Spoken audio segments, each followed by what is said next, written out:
नमस्कार, मैं आचार्य सरिता मिश्रा आपके अपने ज्योतिष और आध्यात्म के चैनल वैदिक ज्योतिष शिक्षण संस्थान में आप सभी दर्शकों का हार्दिक अभिनंदन करती हूँ।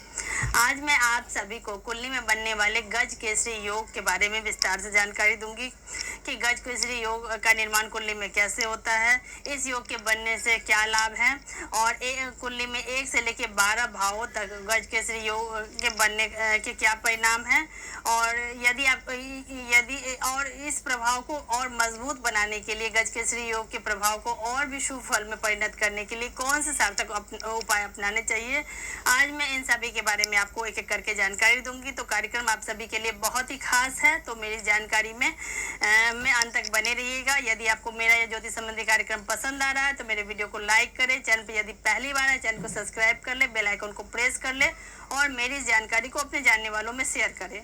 और यदि किसी को अपनी कुंडली मुझसे एनालिसिस करवानी हो तो मेरे मोबाइल नंबर 8383904847 पे कॉल करके मुझसे अपनी कुंडली एनालिसिस करवा सकते हैं।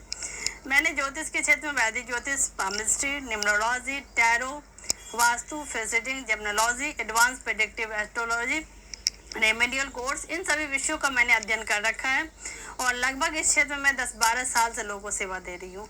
तो चलिए जान लेते हैं कि ज्योतिष शास्त्र में गज केसरी योग का क्या महत्व है। गज केसरी योग ज्योतिष शास्त्र का वह योग है जिसके कुंडली में होने से व्यक्ति को कई शुभ फल की प्राप्ति होती है। कुंडली में इस योग के होने से क्या लाभ होंगे और यह योग कुंडली में बनता कैसे है, इन सभी के बारे में आज हम विस्तार से जानेंगे। गज केसरी योग का निर्माण दरअसल 2 शुभ योग देवगुरु बृहस्पति और चंद्रमा के योग से बनता है। जाहिर सी बात है कि 2 शुभ ग्रहों के से बनने वाला यह योग अति शुभ फलदायक माना जाता है। कुंडली के द्वादश भावों में जैसे किसी में यदि गुरु और चंद्रमा की युति हो तो गज केसरी योग का निर्माण होता है। हालांकि इन दोनों ग्रहों पर किसी पाप ग्रह की दृष्टि नहीं होनी चाहिए। इसके साथ ही कई विद्वान यह भी मानते हैं कि यदि गुरु और चंद्रमा एक दूसरे पर दृष्टि डालते हैं तो भी इस गज केसरी योग का निर्माण होता है।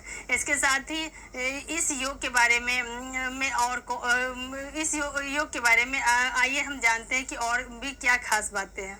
कर्क राशि में यदि गुरु और चंद्रमा विराजमान हो और इस युति पर किसी पाप ग्रह की दृष्टि न हो तो यह सबसे शुभ गज केसरी योग माना जाता है, क्योंकि कर्क राशि गुरु की उच्च राशि मानी जाती है और चंद्रमा की स्वराशि है।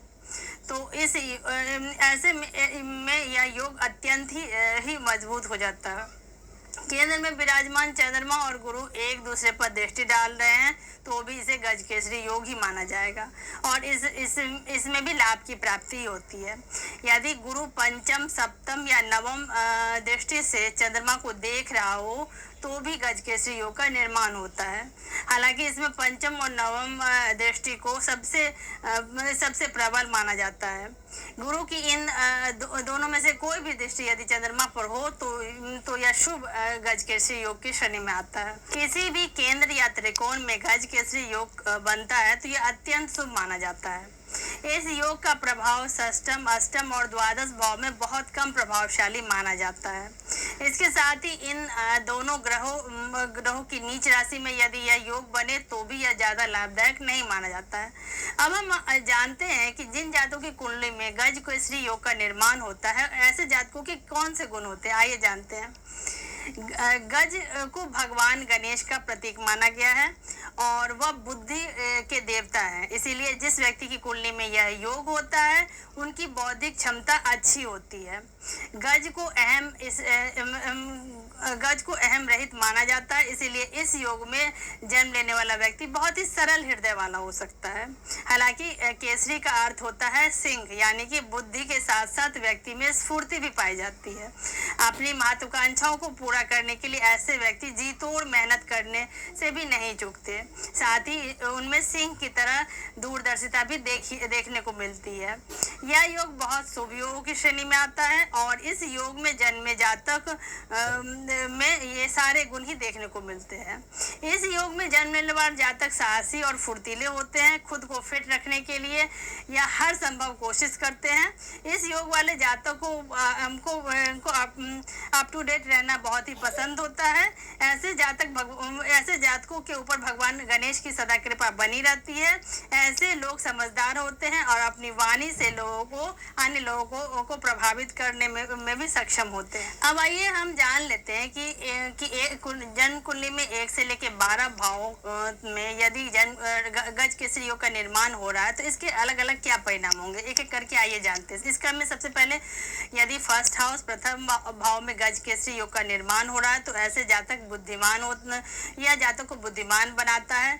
यदि द्वितीय भाव में गज केसरी योग बन रहा है तो व्यक्ति की वाणी में मिठास होता है और ऐसे लोगों को धन की कभी भी कमी नहीं होती है। तृतीय भाव इस योग में गज केसरी योग का बनना व्यक्ति को साहसी बनाता है। चतुर्थ भाव में यदि गज केसरी योग का निर्माण हो रहा है तो ऐसे व्यक्ति विद्वान होते हैं और पारिवारिक जीवन में भी ऐसे लोग खुशहाल होते हैं।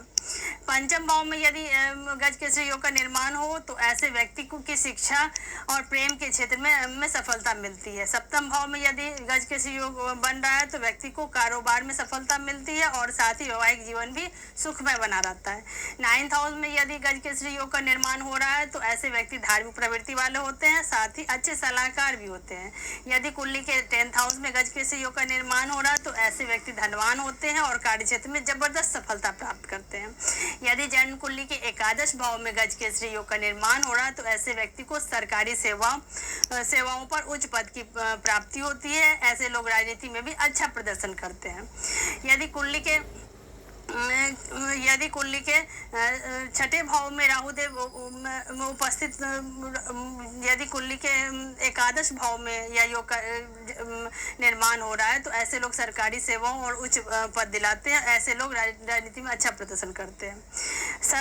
छठा भाव, अष्टम भाव और द्वादश भाव में यह योग बहुत ज्यादा फलदायी नहीं होता है। हालांकि द्वादश भाव में इस योग के बनने से व्यक्ति को मोक्ष की प्राप्ति होती है। अब हम जानेंगे कि जिन जातकों की कुंडली में गज केसरी योग का निर्माण होता है उनको किन लाभों की प्राप्ति होती है। आइए इसके बारे में थोड़ा सा जान लें। गज केसरी योग में जन्मे लोगों को कई स्रोतों से धन लाभ मिलने की पूरी संभावना होती है।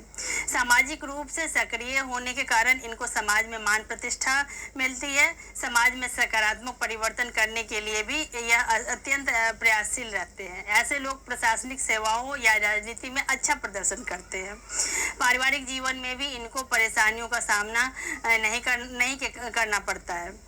अब हम जानेंगे कि यदि आपकी कुंडली में गज केसरी योग का निर्माण हो रहा है और किसी भी कारण से वह अपना फल नहीं दे रहा है तो हमें कौन से उपाय अपनाने चाहिए। इस क्रम में सबसे पहले चूंकि यह योग चंद्रमा और गुरु के योग से मिलकर बन रहा है, इसीलिए इन दोनों ग्रहों को कुंडली में मजबूत बनाने के लिए बृहस्पति के बीज मंत्र ओम ग्राम ग्रीम ग्रोम सह गुरुवे नमः मंत्र का रोजाना 108 बार जाप करना चाहिए। भगवान विष्णु की पूजा अर्चना करना चाहिए। प्रत्येक गुरुवार को केले के वृक्ष में जल अर्पित करें। माथे पर केसर का तिलक चढ़ाएं। इसके साथ ही चंद्रमा को मजबूत करने के लिए चंद्रमा के बीज मंत्र ओम चंद्रमसे नमः मंत्र का रोजाना 108 बार जाप करना चाहिए। मोती रत्न धारण करना चाहिए और इसके अलावा आप प्रत्येक सोमवार को भगवान शिव को जलाभिषेक कर सकते हैं। इन उपायों को करके हम कुंडली में गज केसरी योग को मजबूत अवस्था में ला सकते हैं और इसके पूर्ण लाभ अपने जीवन में उठा सकते हैं। तो इसी के साथ ईश्वर का आशीर्वाद हम सभी के ऊपर बना रहे। आप सभी स्वस्थ हो, प्रसन्न हो, आनंदित हो। आप सभी ऐसे ही मेरे कार्यक्रम को देखें, पसंद करें। धन्यवाद।